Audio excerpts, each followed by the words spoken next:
তুমি কি ধনী হতে চাও? তুমি কি চাও এমন একটা জীবন যেখানে টাকা পয়সার চিন্তা থাকবে না?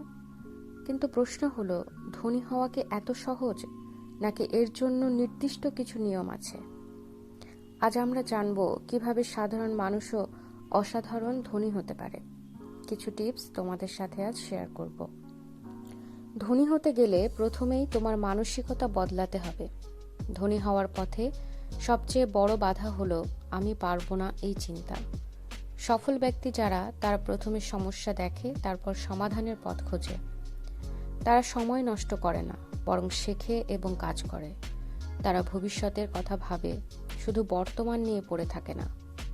যদি তুমি সত্যিই ধনী হতে চাও, তবে শেখার মানসিকতা তৈরি করো। একজন ব্যক্তি মাস শেষে সব টাকা খরচ করে ফেলে, অন্যদিকে আরেকজন ব্যক্তি সঞ্চয় করে। শুধু আয় করলেই ধনী হওয়া যায় না, সঠিকভাবে টাকাটা কোথায় কতটা খরচ করা উচিত সেটারও হিসাব রাখা দরকার। পারলে টাকাকে ব্যাংকে না রেখে ব্যবসায় বিনিয়োগ করো। নিজের জবের পাশাপাশি প্যাসিভ ইনকাম তৈরির জন্য ইনভেস্ট করো।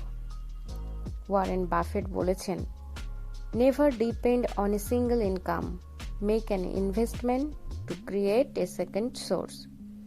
তাই ধনী হতে গেলে একাধিক আয় ও বিনিয়োগের পরিকল্পনা করো। বর্তমানে শুধু চাকরি করে ধনী হওয়া কঠিন, তাই নতুন কিছু শিখতেই হবে। যেমন digital marketing, programming, graphic design, freelancing, এই দক্ষতাগুলি বাড়াতে পারো।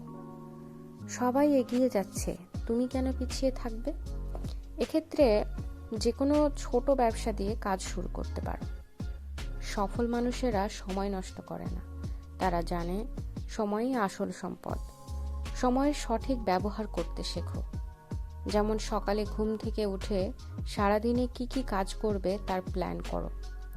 অপ্রয়োজনীয় কাজগুলোকে বাদ দিয়ে দাও। ধনী হতে চাইলে তোমার প্রতিটা সেকেন্ডের মূল্য বুঝতে হবে। ধনী হওয়া শুধু কপালের বিষয় নয়, বরং কৌশল ও পরিশ্রমের বিষয়। যদি তুমি সত্যিই ধনী হতে চাও, তবে আজ থেকেই পরিকল্পনা শুরু করো। সঠিক মানসিকতা তৈরি করো, সঞ্চয় এবং বিনিয়োগ করো, নতুন কিছু শেখো, ব্যবসা শুরু করো, সময়ের সঠিক ব্যবহার করো। তাহলে তুমি কি প্রস্তুত? কমেন্ট করে জানাও। আর ভিডিওটিকে অবশ্যই লাইক করো, শেয়ার করো এবং চ্যানেলটিকে সাবস্ক্রাইব